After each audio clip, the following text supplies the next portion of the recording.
Esta sesión tiene por objeto analizar los avances en el Fondo para la Salud COVID-19 en su segunda fase, que fue comprometido a ampliar para el fortalecimiento de las tareas de la emergencia a fin de permitir disminuir la exposición al contagio y enfrentar las necesidades propias de la emergencia sanitaria, conforme al Acuerdo Marco de Entendimiento para el Plan de Emergencia por la protección de los ingresos de las familias y la reactivación económica y del empleo, que fue suscrito por el Gobierno y los parlamentarios de oposición que forman parte de las comisiones de Hacienda de la Cámara de Diputadas y Diputados y del Senado. A esta sesión ha sido citado el señor Ignacio Briones, ministro de Hacienda, el señor Enrique París Mancilla, ministro de Salud, e invitados la señora Paulina Daza, subsecretaria de Salud Pública, y el señor Arturo Zúñiga, subsecretario de Redes Asistenciales. De conformidad a los acuerdos de comités parlamentarios del día 29 de mayo del año 2018, les recuerdo que los proyectos de resolución relacionados con el tema de esta sesión especial y que deban ser votados en ella solo podrán ser presentados durante los primeros 30 minutos de la sesión. Los comités parlamentarios podrán usar la palabra hasta por los tiempos que indican las pantallas y en el tiempo previo contemplado en el artículo 76 del reglamento, que corresponde a los comités demócratas, cristianos, independientes y socialistas, intervendrá por 15 minutos el señor don Ricardo Celis. Diputado Celis, usted tiene la palabra.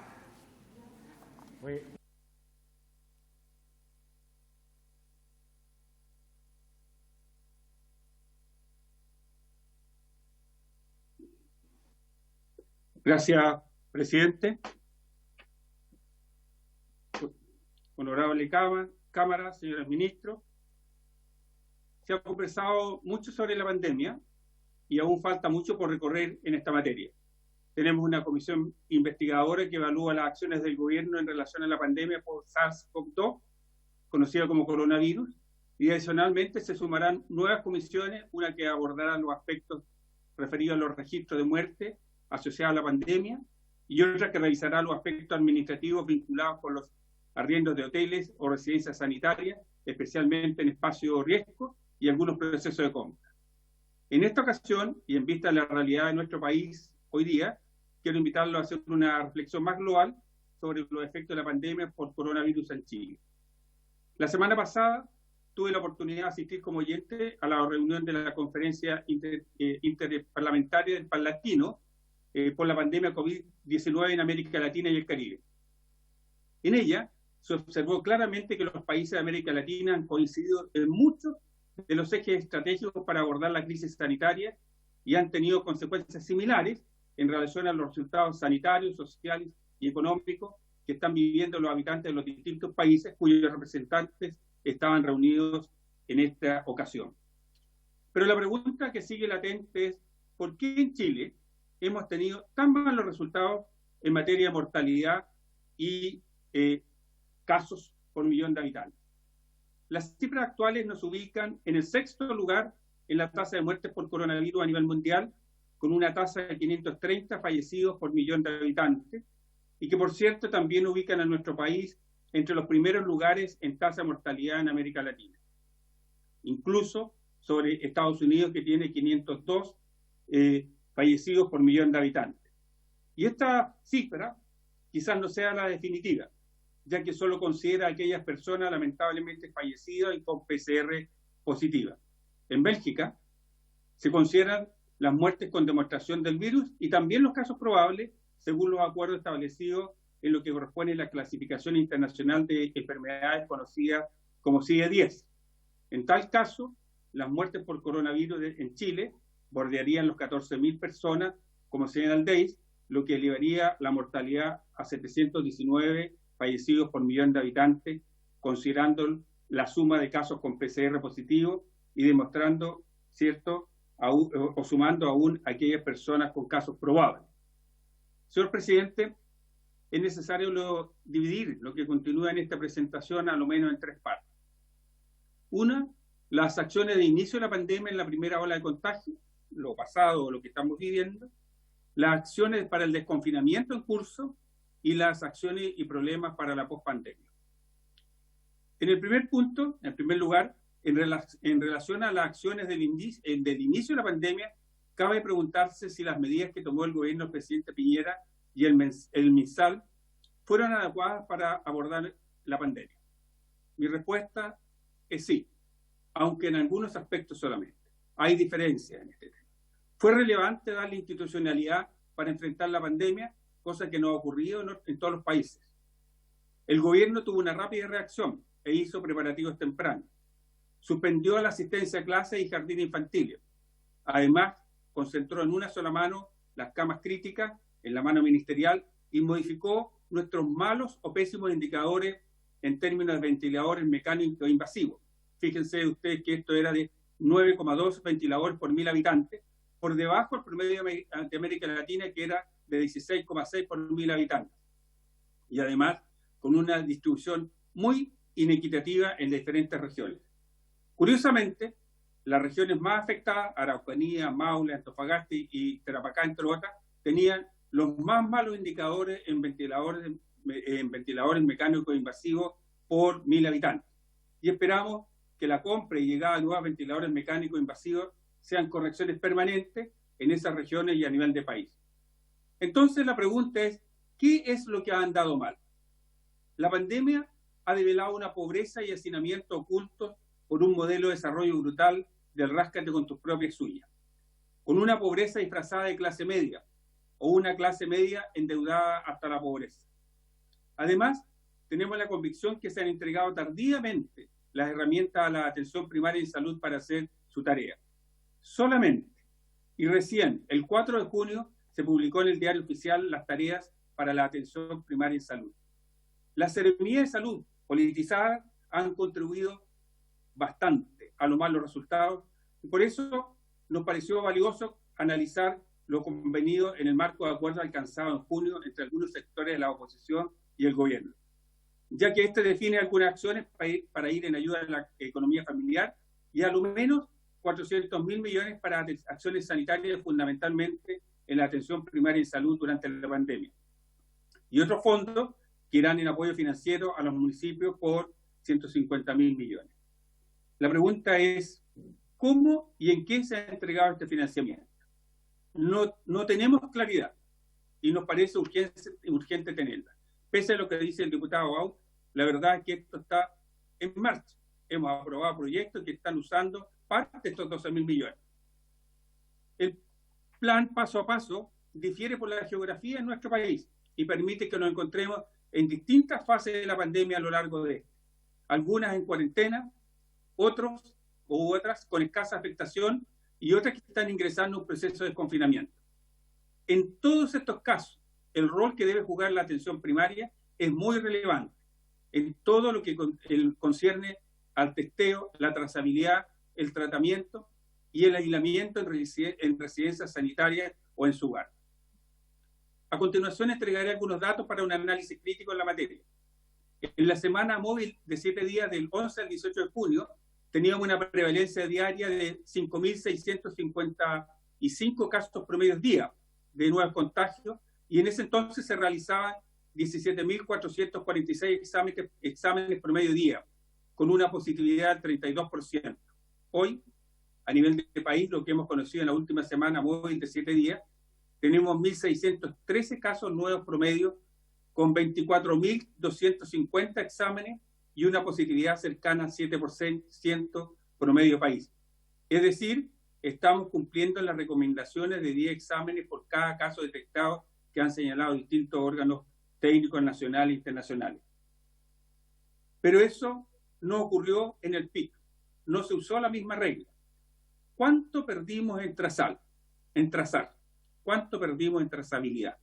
Esta es una de las reflexiones de mayor importancia porque nos orienta a la gran tarea, la trazabilidad, que es la que debe llevar adelante la atención primaria en salud. Me pregunto además, ¿los municipios han recibido el financiamiento suficiente para armar sus equipos de trazabilidad? ¿Se han conformado los comités de crisis comunales para hacer la evaluación diaria de la trazabilidad? ¿Se dispone de los datos comunales en forma expedita para tomar decisiones adecuadas en materia de trazabilidad?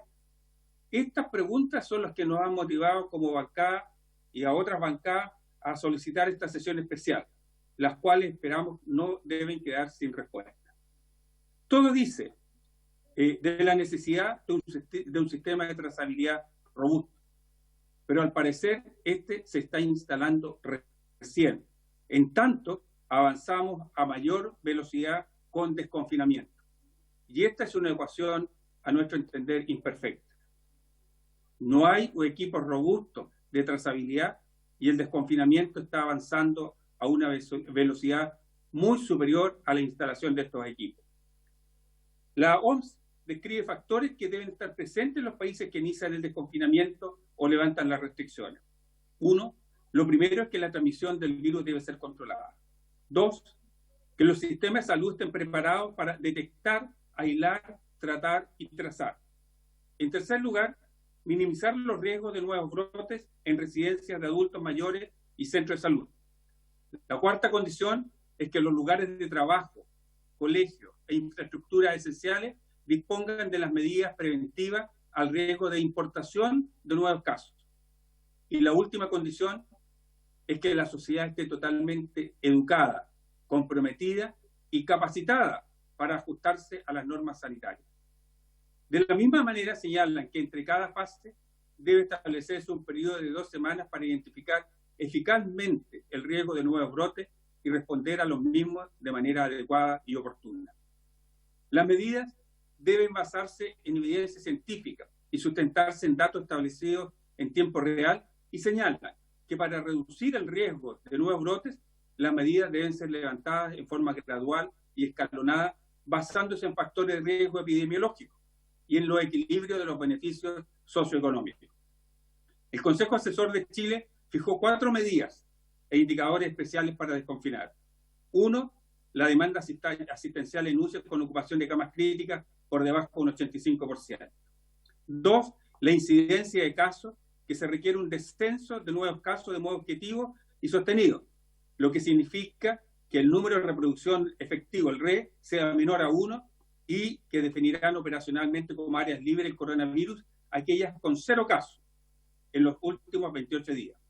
Janet Vega, consultora de la OMS, señala que debiese ser un indicador de reproducción efectivo de 0,7, es decir, que una persona contagie a menos de una persona en 5 días y una tasa de incidencia menor a 20 por 100.000 habitantes.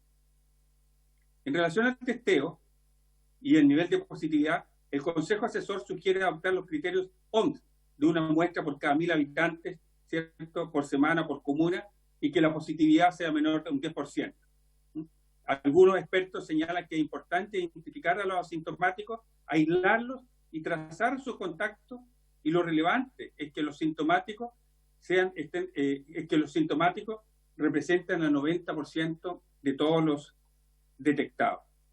Recién, en este último tiempo, estamos viendo un número de exámenes suficiente. Me alegra, y creo que nos debe alegrar a todos, que se estén realizando 28.000 exámenes en el informe que hemos conocido en estos últimos días. Un número razonable para cumplir aquella recomendación de realizar entre 10 a 30 exámenes por caso positivo. Como decía, la trazabilidad de los contagios es un tema clave, tanto en lo que es el manejo de la pandemia como es en lo que tiene que ver con el desconfinamiento. El Consejo Asesor plantea que debe existir capacidad de seguir y aislar al 90% de los casos nuevos confirmados en menos de 48 horas e identificar al 75% de los contactos en los últimos 14 días.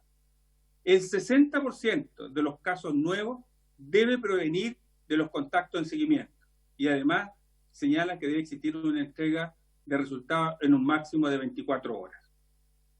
Vinculado a la trazabilidad, obviamente, está el aislamiento. Este es un elemento fundamental. Por eso es particularmente grave lo que hoy día se nos ha señalado y se ha señalado en los últimos días en relación a residencias sanitarias en la región metropolitana. No se les ha pagado a los médicos, a los TENS, a los enfermeros desde junio y no están regularizados los contratos. No se les paga la hora extraordinaria y ellos están amenazando con un paro.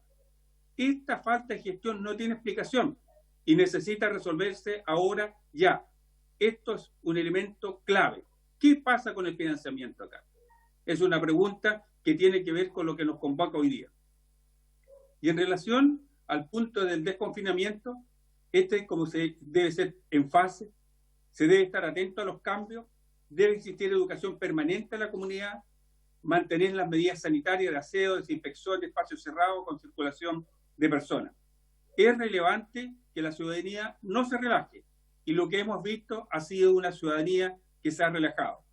Los expertos advierten que se debe considerar una separación de personas de al menos 1 metro entre ellas, en todos los espacios y en el transporte público. Uso de mascarilla, aplicación de restricción vehicular, alternancia en horario de ingreso al trabajo.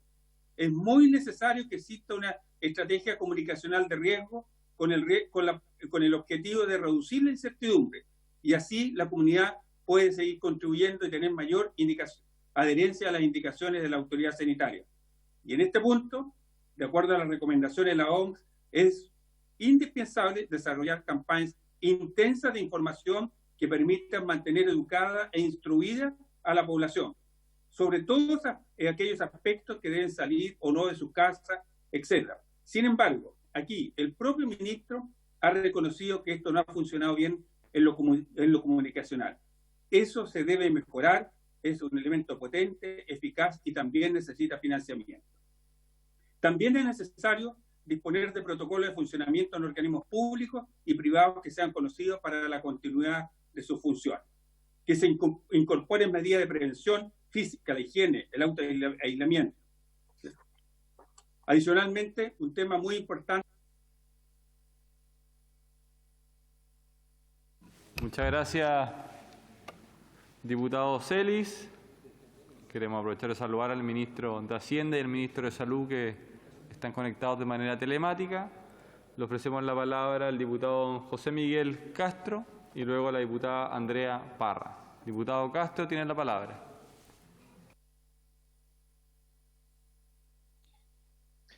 Gracias, señor presidente. La verdad es que yo no estaba en comisión de salud, estábamos viendo el tema de las vacunas y salimos para esta sesión. Increíblemente, creo yo que en una sesión tener a 2 ministros de Estado, a 2 subsecretarios, tenernos a todos citados cuando podríamos estar legislando con respecto a las vacunas, me parece inconcebible. Y la verdad es que le encuentro absolutamente toda la razón, pero absolutamente toda la razón al diputado Pepe Out. Porque en este momento estamos haciendo juicios, estamos en el fondo ocupando un espacio de conversación con ministros acá de Estado, con subsecretarios, cuando deberíamos quizás estar en las distintas comisiones legislando, cuando deberían estar estos ministros preocupados de gestionar justamente todos estos recursos que nosotros llegamos a un buen acuerdo, deberíamos estar pensando en gestionarlos bien, como hasta el día de hoy se ha hecho, siento yo, en muchas distintas materias. Y por eso le doy las gracias al ministro de Salud, al ministro de Hacienda, a los subsecretarios por estar en terreno, por todos los días contestar el teléfono cuando lo hemos necesitado, por todos los días estar presente e ir mucho más allá de lo que yo pensé que podía incluso llegar Chile. Porque cuando comparamos las cifras, y esto hay que ser tajante, cuando comparamos las cifras con otros países, no estamos poniendo énfasis en que efectivamente tenemos un nivel de testeo tan importante, tan grande, que nos dice la realidad que tenemos acá en el país, cosa que no pasa en otros países. En otros países no están haciendo el testeo que tenemos nosotros y por lo tanto no son comparables. No son comparables. Y por Dios que me saco el sombrero, acá no está el ministro Cuba, el ministro de Ciencias, pero por Dios que me saco el sombrero cuando estamos hablando de 28.000 exámenes. Eso ha implicado el reconvertir incluso laboratorios que no tenían nada que ver para poder tener los PCR necesarios. Me saco el sombrero también para que, por lo que hemos tenido hasta el día de hoy, en cuanto a camas, en cuanto a adquisición de recursos para poder tener, por ejemplo, los respiradores, las cánulas de flujo alto y todos los implementos que nos llevan a decir el día de hoy, acá en Chile no le ha faltado a ningún chileno un respirador mecánico, no le ha faltado a ningún chileno, y eso hay que destacarlo, hay que decirlo como son las cosas. Eso sí ha pasado en otros países y ni siquiera están en las estadísticas, como lo dice efectivamente el el diputado Celis. Entonces, por eso que me he tomado estos minutos para hablar, es por eso que me he tomado estos minutos para agradecerle por la gestión. Sigan así, porque lo están haciendo bien y con transparencia, que es lo más importante. Y por supuesto que queda mucho por mejorar, y en eso alabo al ministro París. Por supuesto que debe quedar mucho por mejorar si Kenia va a estar preparado para una pandemia como esta. ¿Qué país podría estar preparado para una pandemia como la que hemos vivido? La verdad es que yo creo que ninguno del Cono Sur, ninguno. Y quizás muy pocos, espérate mi amor, y quizás muy pocos, sí, vayan a pedirle a la mamá el yogur, disculpen. Y quizás muy pocos, y quizás, sí mi amor, vaya por favor a la mamá, ahí le van a dar el yogur. Bueno, estamos viviendo todos nosotros el confinamiento, estamos viviendo todos nosotros condiciones que son complicadas, pero estoy seguro que las personas que tenemos sentadas en los sillones de los ministerios, estoy seguro que estoy pensando en las personas de los equipos también de esos ministros, están trabajando para que estas sesiones sigamos viendo números como los que ha presentado el doctor Celis de 28.000 exámenes diarios, de los distintos respiradores mecánicos que hay, por supuesto, para todos los chilenos, y espero que sigamos avanzando, siempre mejorando. Muchas gracias, señor presidente. Y disculpe. No hay problema, diputado Castro. Se entiende. Diputada Andrea Parra, tiene usted la palabra.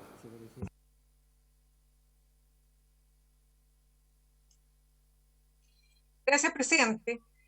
Hace ya 5 meses que el COVID-19 llegó a Chile. El camino para todos ha sido difícil y penoso. Hay 14.000 chilenos y chilenas que han fallecido producto de esta pandemia y eso es duro, porque tras cada una de esas personas hubo miedo, fiebre, ahogo y dolor. Y para sus familias evidentemente hay pena y, por qué no decirlo, frustración. ¿De dónde nace esta frustración? De la sensación de que se pudo hacer más, que en Chile, es un país que está al borde del desarrollo, podía más. El gobierno ha sido pertinaz en mantener medidas timoratas frente a esta pandemia. Pareciera que tiene más miedo a la opinión de los empresarios que al virus mismo. Tanto el exministro Mañalich como el ahora ministro París han encabezado una gestión que, lo diré con franqueza, soslaya el aporte de muchos y muchas.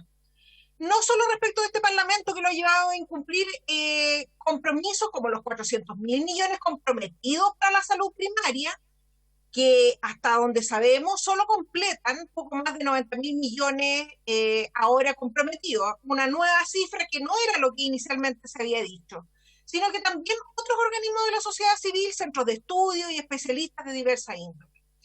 El mismo Consejo Asesor COVID, creado por el gobierno, ha precisado desconocimiento de las medidas implementadas, hay que decirlo fuerte y claro. El Ministerio de Salud no ha aprovechado la riqueza de Chile. El eslogan de estos días es paso a paso y leve mejoría, pero la verdad es que se parece mucho al retorno seguro y a la nueva normalidad. No ha habido cambios sustanciales en la estrategia o falta de estrategia para dar cuenta del desarrollo de la pandemia. En la Araucanía, por ejemplo, en mi región, la propia Seremi de Salud, Gloria Rodríguez, ha dado cuenta de que es posible que ante el aumento significativo de casos en diversos puntos de la región, se vuelva a confinar la región.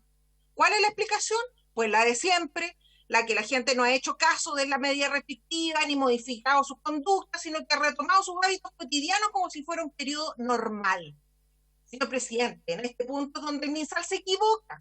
La principal responsabilidad no es solo de las personas, es del Estado y del gobierno en particular, porque eso es lo que hemos insistido tanto en su momento por concentrar recursos frescos en la atención primaria, porque es ahí donde está el cable a tierra del sistema de salud.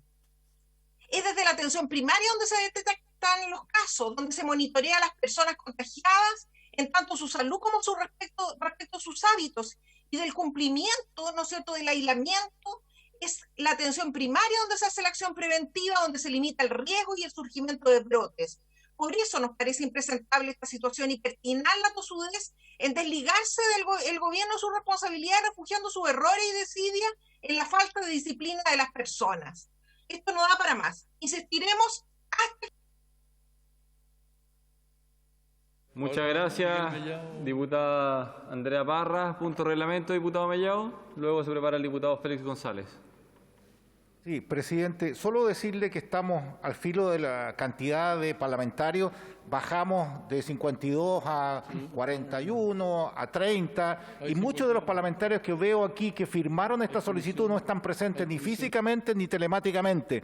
Entonces yo le pediría que si bajamos de 52 diputados tenemos que paralizar la sesión, presidente. Diputados, si bajamos de 52 diputados, haré el llamado correspondiente y tomaré las facultades que me da el reglamento. Diputado Félix González tiene la palabra. Gracias, presidente. Quiero aprovechar estos minutos para plantear lo que está pasando en mi zona, en el Gran Concepción. En el Gran Concepción hemos tenido desde marzo, que partió la pandemia, hasta ahora solamente 2 semanas de cuarentena en San Pedro de la Paz y alrededor de 1 semana en Hualpén. Aparte de eso, empezaron los cordones sanitarios, los cuales no sirven definitivamente para bajar la cantidad de contagios. Coronel, que es la comuna que más ha tenido cordones sanitarios, partió con cerca de 100 casos activos y hoy día en la mañana el informe dice que tiene 140 y sigue nuevamente con cordón sanitario, que genera un tremendo trastorno a la vida cotidiana de las personas, con tacos de 3 horas, de 1 hora. Algunas personas han tenido que pasar varios cordones, porque en definitiva el gobierno no quiere hacer cuarentena.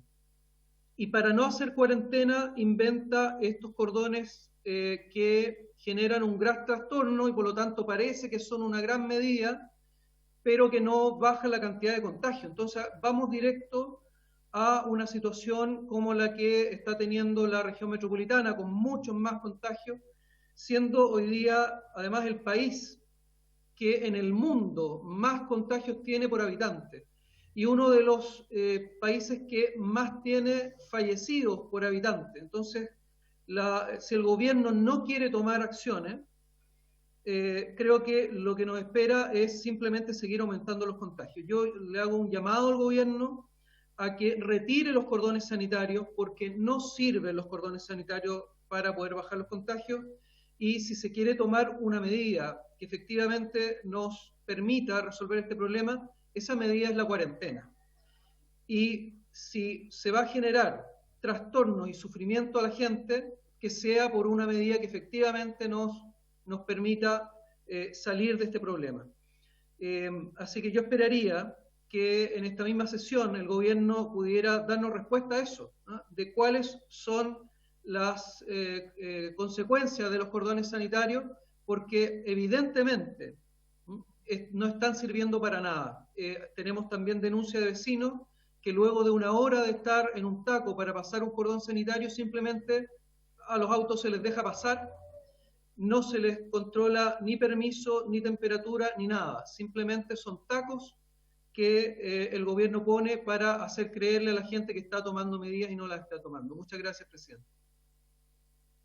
Muchas gracias, diputado Félix González. No habiendo más inscritos en ninguno de los comités. Pedro Velázquez. Diputado Velázquez. Diputado Velázquez tiene la palabra. Gracias, presidente. Presidente, la situación en la cual estamos viviendo efectivamente nos tiene a todos que preocupar.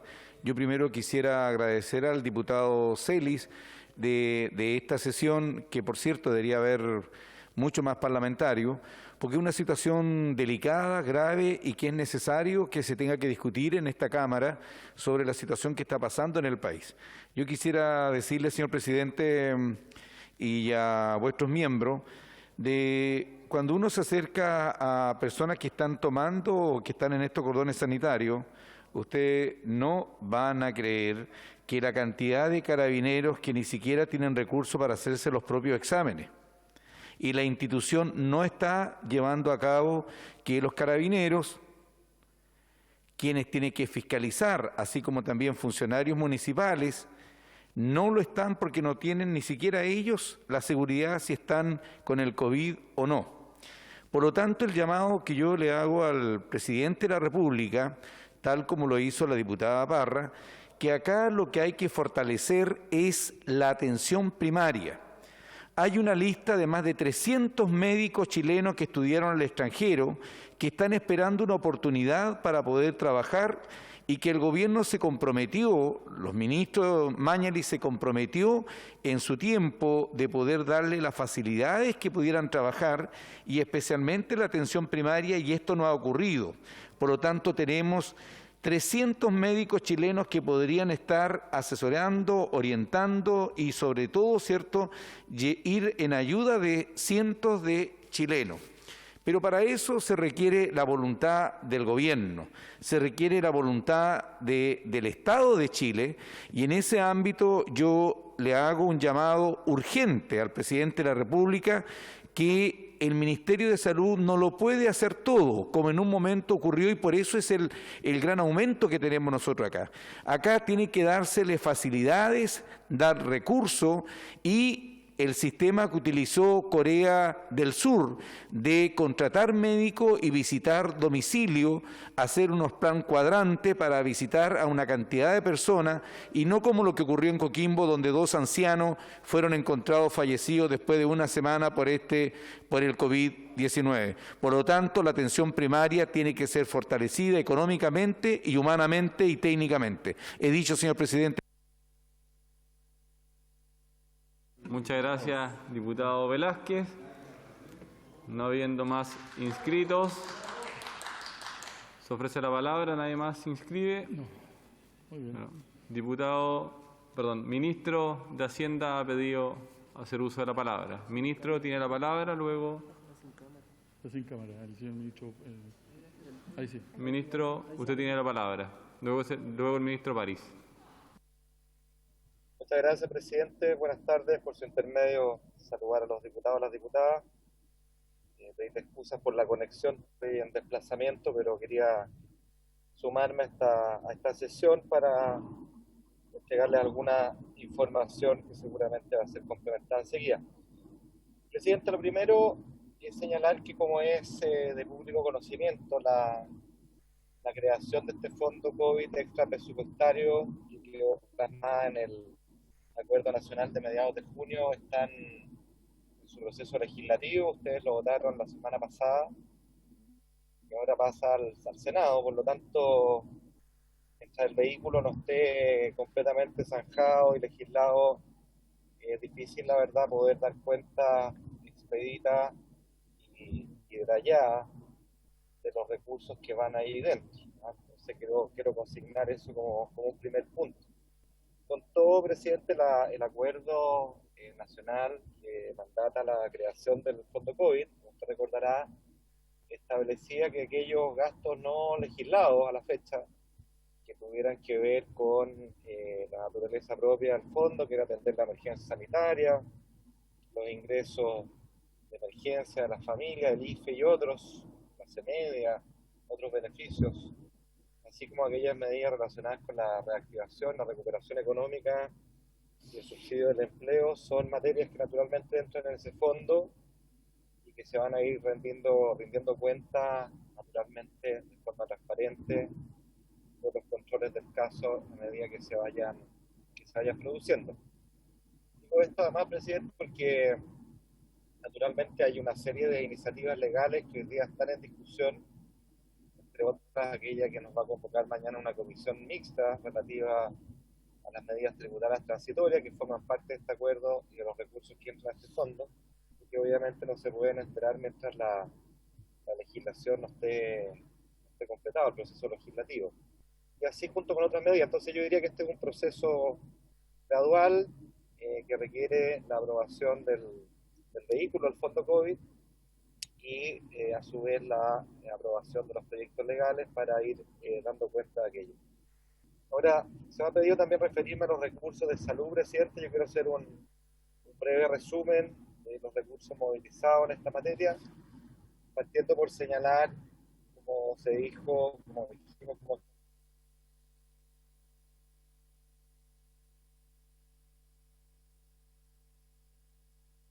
Muchas gracias, ministro. Entendemos que tuvo problemas con la conexión. Le damos la palabra al ministro de Salud, don Enrique París. Ministro París tiene la palabra. Muchas gracias, presidente. Saludo por intermedio suyo a las diputadas y diputados presentes en la sesión. Para nosotros es muy importante escuchar la opinión de los diputados. Y es relevante, obviamente, el manejo que algunos tienen de las cifras relacionadas con la pandemia. Me alegra que estén preocupados y al tanto de algunas de las cifras.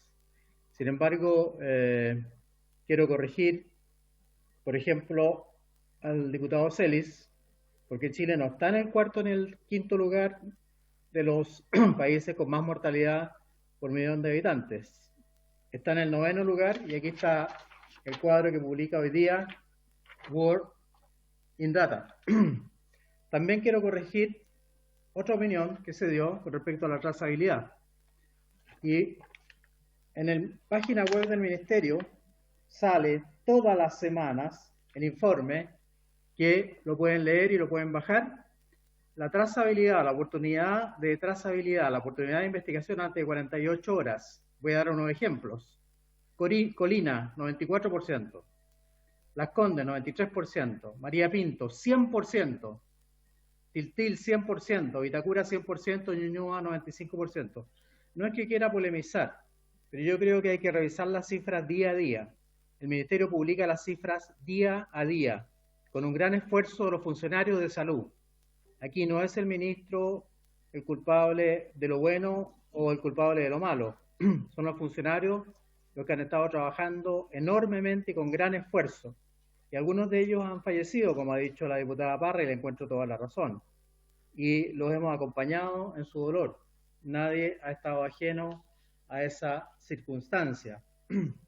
Más aún, las cifras que ustedes han dado en relación a mortalidad por millón de habitantes es verdad, pero Chile tiene la tasa de letalidad más baja o una de las más bajas de Latinoamérica y del mundo. ¿Por qué? Porque se preparó adecuadamente. Además de eso, vamos llegando a más de 100.000 exámenes de PCR por millón de habitantes. Ese es un récord que tienen muy pocos países en el mundo, como Alemania, Nueva Zelanda, Suecia. Entonces, por favor, reconozcan el esfuerzo que ha hecho el personal de salud. Yo no me estoy refiriendo al cuerpo directivo del Ministerio de Salud. Reconozcan el esfuerzo que hacen sus propios compatriotas, señoras y señores. Es un esfuerzo gigantesco. Y entonces, ¿por qué han disminuido los casos? ¿Por qué tenemos una PCR de menos de 8, una PCR de 7? ¿Por qué el R ha bajado a menos de 1? ¿Por qué? Porque han trabajado bien nuestros funcionarios. Por favor, crean en los funcionarios de salud. No importa que no crean en mí, me da lo mismo. Crean en los funcionarios de salud, en sus propios compatriotas. Ellos son los que se han sacado la mugre trabajando. ¿Y qué es lo que más me ha gustado a mí? Cuando voy a regiones, la gente aplaude y la gente dice, he recuperado la confianza en el sistema público de salud. Eso es lo que dice. Eso es lo que dice la gente. Y eso no me lo va a negar nadie porque ha salido incluso publicado en los diarios. Por lo tanto, ante esta pandemia, ante este virus desconocido, muy difícil de tratar, donde países que se comparan con nosotros tienen el triple o 7 veces más casos que nosotros, como es Argentina, y que muchos de ustedes hablan de Argentina como si fuera la maravilla del mundo, ¿por qué no se fijan en nuestras cifras? Son países que testean 20 veces menos o 10 veces menos que nosotros. Yo agradezco el trabajo de todos los funcionarios de salud, agradezco el trabajo de mi equipo y como decía el ministro de Hacienda, esta cantidad de dinero que ustedes están llamando a fiscalizar aún no, ni siquiera aún se aprueba. Entonces nosotros estamos trabajando obviamente con dinero que hemos obtenido del presupuesto del Ministerio de Salud y se cita a una reunión para el estudio del aporte económico que aún no se aprueba por el Senado. Por eso le encuentro toda la razón al diputado Pepe Out, que al principio hizo ver esa discordancia entre una citación para discutir un asunto que aún no se aprueba. Muchas gracias, señor presidente. Le cedo la palabra.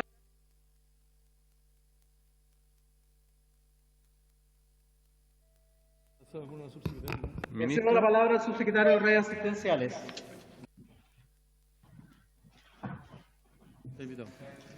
Sí, a través suyo, presidente. Sí. Así lo haremos, ministro. Subsecretario, Muchas tiene la palabra. gracias, Subsecretario. señor presidente. Por su intermedio me gustaría realizar una presentación que se envió. ¿Está acá? Publicada, la vamos a... Está publicada en los pupitres de los parlamentarios. ¿Y yo para verla? ¿Dónde?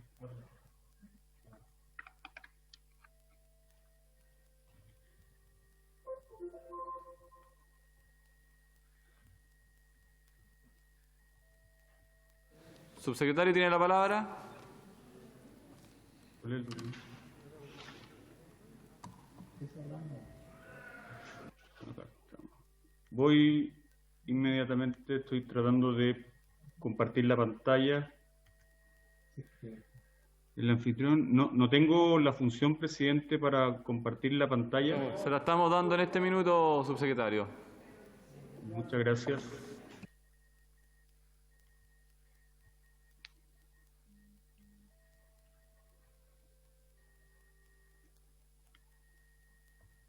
Ahí sí.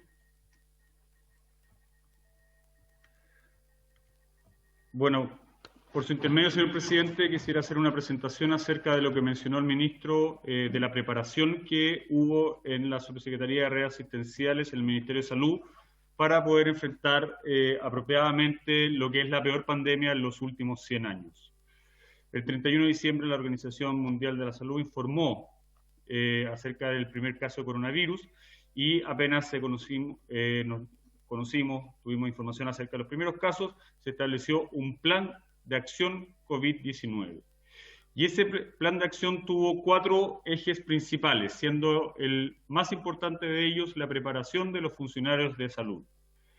A través de simulacros que nosotros realizamos durante el mes de febrero, cuando muchos compatriotas estaban de vacaciones en nuestro país, los funcionarios de la salud se organizaron y se realizaron simulacros en cada uno de los establecimientos. ¿Con qué objetivo?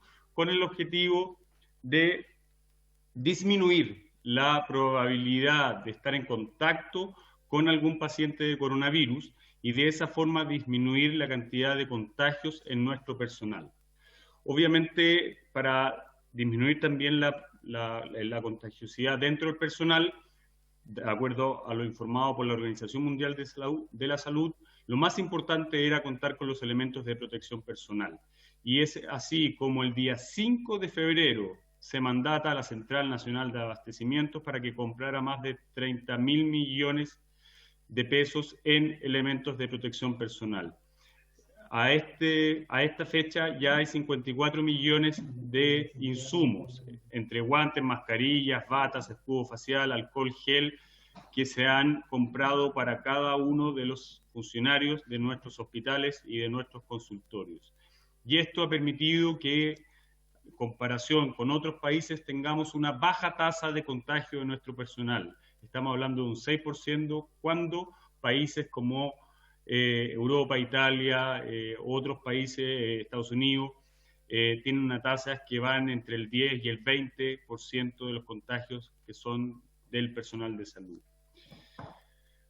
Además de eso, contratamos un número muy importante de profesionales adicionales para poder hacer frente al aumento de camas y la complejidad, el aumento de complejidad que hubo de camas medias, de camas intermedias, a camas intensivas, que son las que más se han requerido para los pacientes más graves de coronavirus.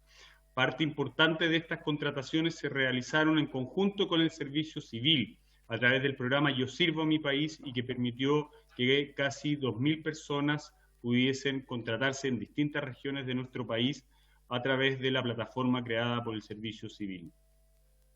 Pero esto no era solo contratar y aumentar la capacidad de personas que tuviésemos en nuestros hospitales, sino que también nosotros necesitábamos capacitarlas. Desconocíamos muchísimo de este virus, aún desconocemos gran parte del comportamiento de este virus.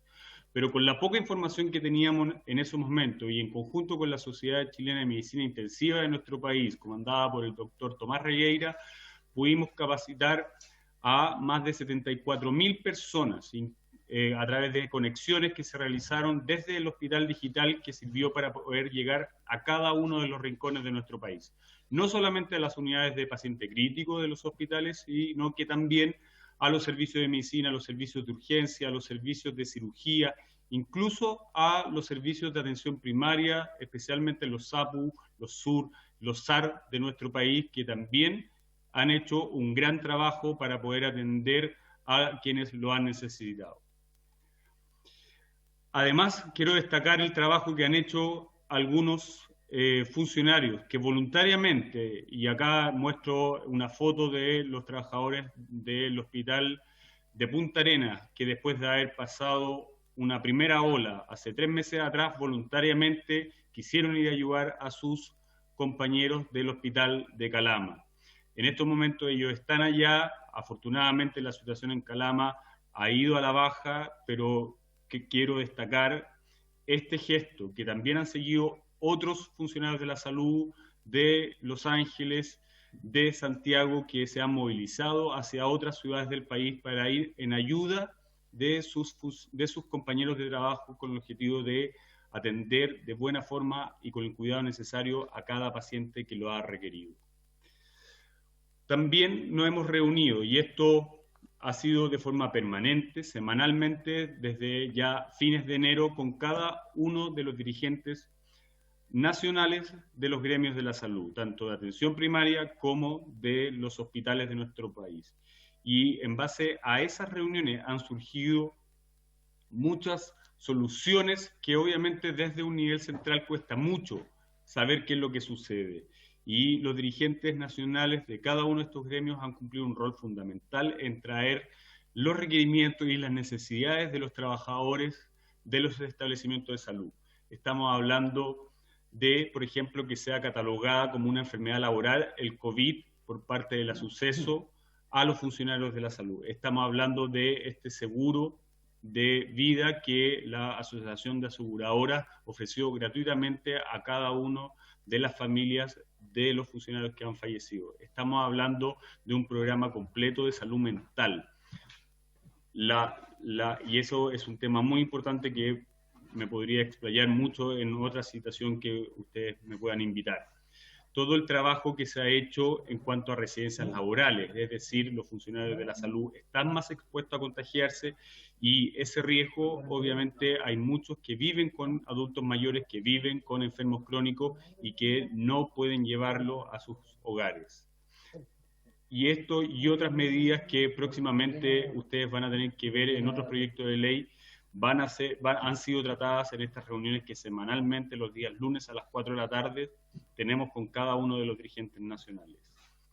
Otro eje muy importante y que desde un principio empezamos a capacitar fue la red de laboratorios por PCR de coronavirus.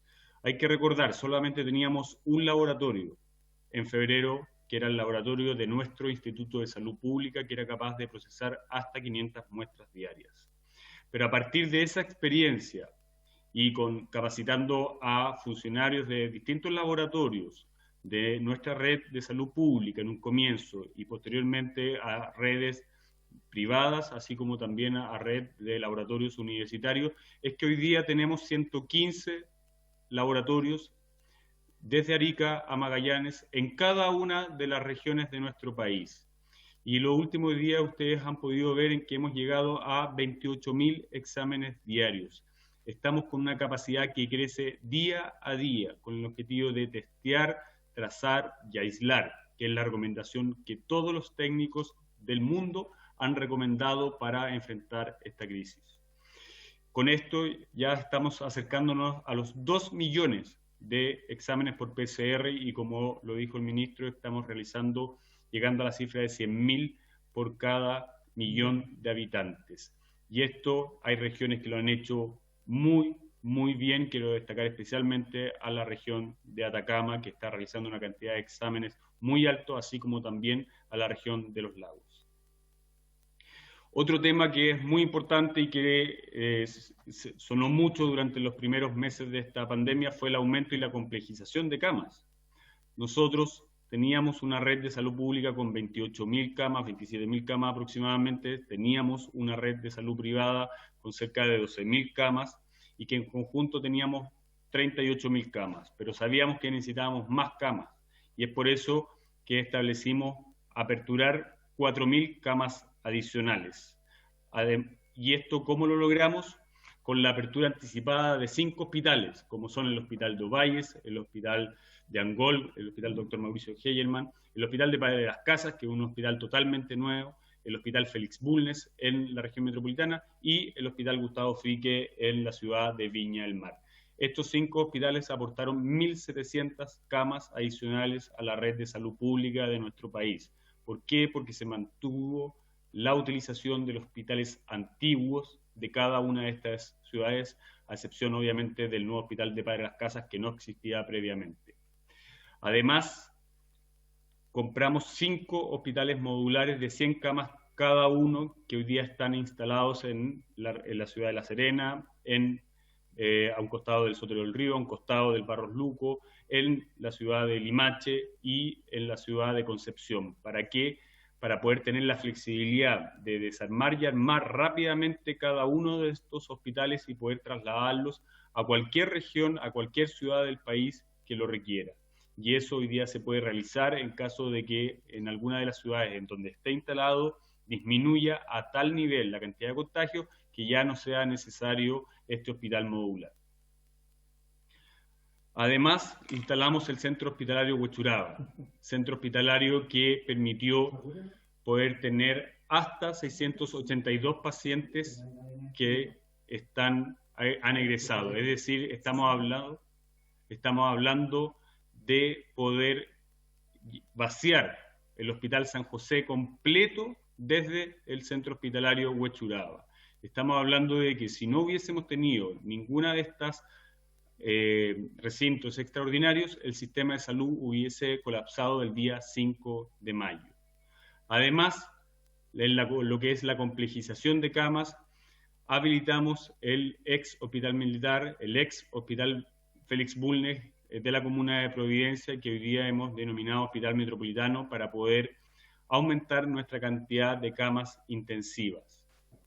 Y eso nos ha permitido, en conjunto con lo que se ha hecho en cada uno de los hospitales de nuestro país, pasar a 5.320 camas ventiladas con ventiladores mecánicos, con equipos de oxigenoterapia de alto flujo, con cascos CPAP y distintas modalidades en cada uno de los hospitales de nuestro país. Desde el comienzo a la fecha, las camas UCI en el sector público nacional han crecido más de 140%.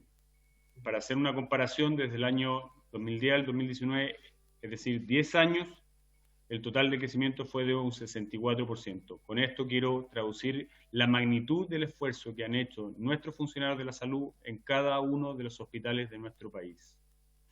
Y esto es la cifra, en cuanto a lo que mencionaba el ministro y lo que mencionaba también el diputado Castro.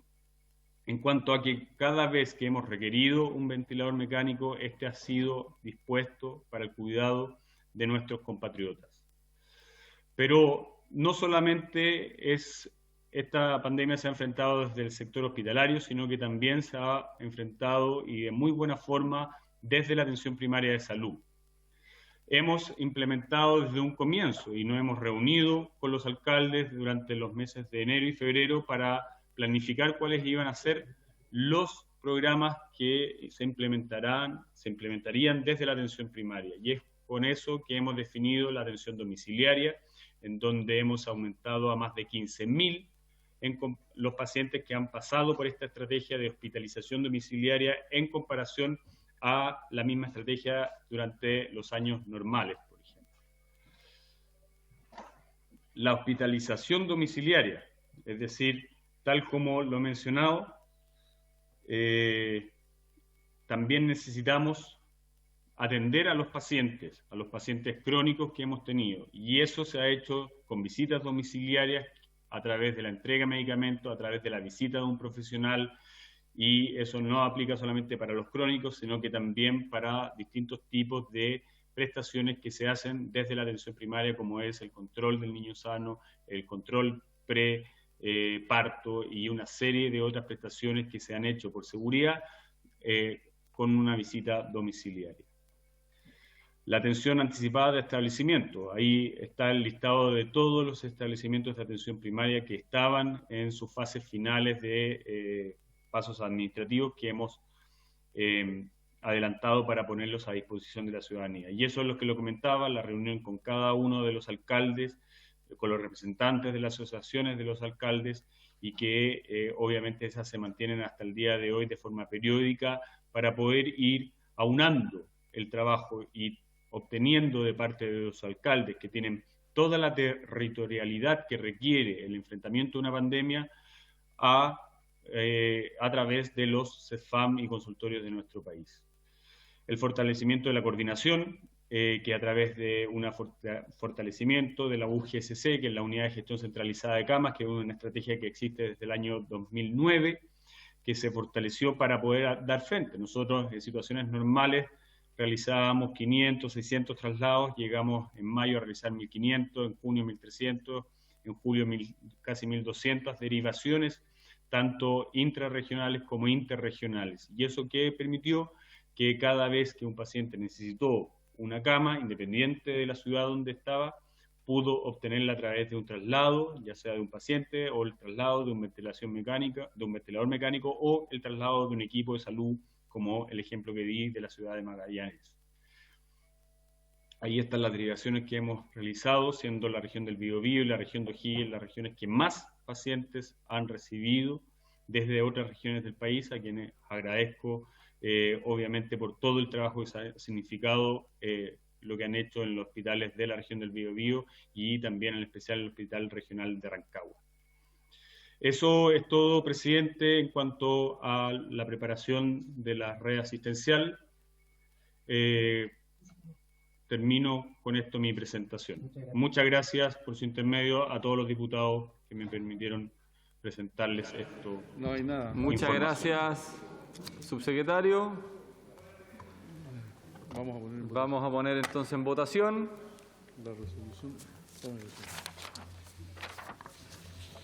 Entrando en tiempo de votaciones, corresponde votar el proyecto de resolución número 1250. El señor prosecretario da la lectura de su parte dispositiva. Gracias, presidente.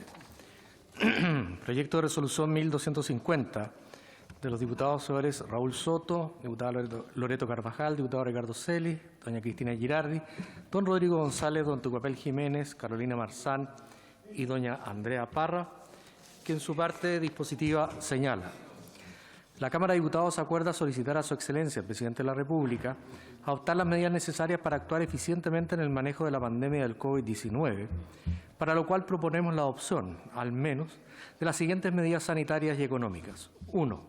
Incrementar vía reasignación los recursos destinados para la atención primaria de salud, con el fin de dar una mejor cobertura de testeo y trazabilidad de los casos de SARS-CoV-2 positivos, para así aumentar la dotación de personal de la salud, visita y monitoreo de enfermos y de sus contactos directos, además de hacer frente a otros gastos operacionales para la correcta identificación y aislamiento de personas contagiadas. 2. Informar a la Comisión de Salud y a la Comisión de Hacienda de la Cámara de Diputados, dentro del plazo de 30 días contados a partir de esta fecha, sobre los montos efectivos asignados por parte del Gobierno central hacia la atención primaria de salud, su ejecución y distribución a nivel nacional. 3. Dar cuenta a la ciudadanía y a esta corporación, mediante oficio, a la brevedad acerca del funcionamiento, situación contractual de los inmuebles, financiamiento del sistema y situación laboral de las personas que cumplen funciones en las residencias sanitarias, en especial dentro de la región metropolitana. 4. Mantener bajo la modalidad de teletrabajo a todos los funcionarios públicos que actualmente prestan sus servicios por esa vía, aun cuando las localidades en las cuales cumplen sus funciones entren en etapas de transición del desconfinamiento. 5. Diseñar y ejecutar un protocolo para el transporte público pasajeros que tenga la participación de representantes de trabajadores, empresarios del rubro y del Gobierno, a fin de dotar de medidas de seguridad sanitaria en dichos medios de transporte. 6. Que Su Excelencia el Presidente de la República ejerza sus facultades constitucionales dentro del marco de excepción constitucional y centralice camas y pabellones tanto del sistema público como privado de salud, a fin de dar salida a las listas de espera de cirugías, exámenes, procedimientos, consultas de especialidad, especialmente en pacientes con enfermedades de cáncer o enfermedades con alto riesgo de agravamiento o mortalidad, fijando precios especiales a usuarios de FONASA. Eso es todo, presidente. Muchas gracias. En votación.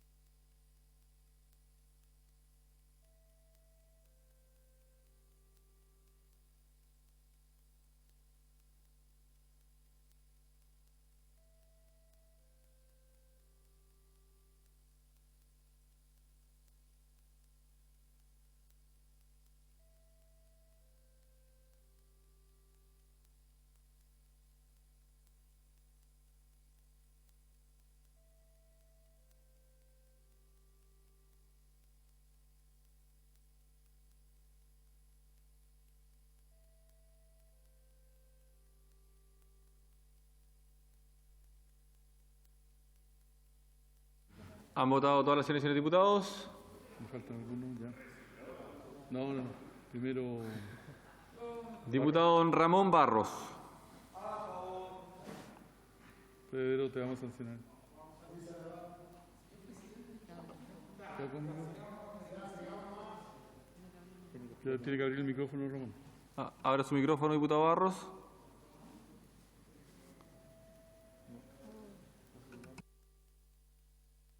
Iguren. Don Francisco Iguren. Rechazo, presidente. Gracias. Cuchel. Diputado don Ignacio Cuchel. Carlos Ignacio Cuchel. Después voy con Molina.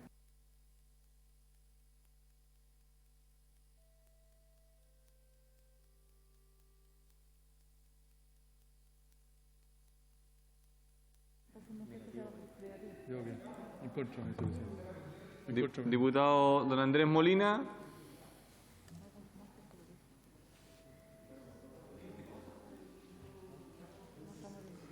¿No está? Diputado Molina. No está, ya listo. Vlado Mirosevich. Diputado don Vlado Mirosevich. ¿Está Vlado? A favor, presidente. Muy bien, listo. Gracias. La votación, presidente. Estamos. Resultado de la votación. Por la afirmativa, 60 votos, 30 en contra, 14 abstenciones. Aprobado, y por haberse cumplido el objeto de esta sesión, se levanta.